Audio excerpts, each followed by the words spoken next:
בוקר טוב, עכשיו זה 2:30 בבוקר, שבת שלום. מה שלומכם האחים? ברוך השם, אני אוחז כבר בקפה הראשונה.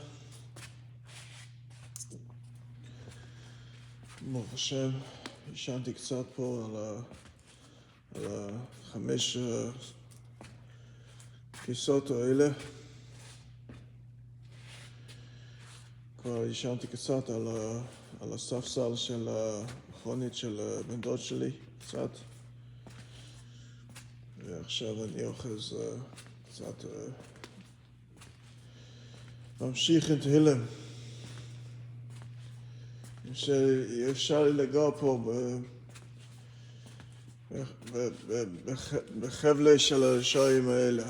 אפשר לי לגוע פה. אפשר לי לגוע פה.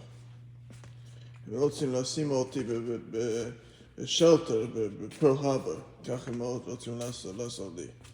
התחילה. הרשעים האלה. וואי. איזה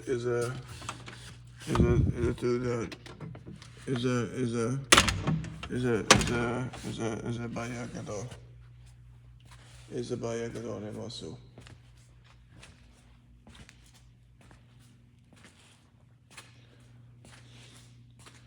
מה אני אגיד לכם?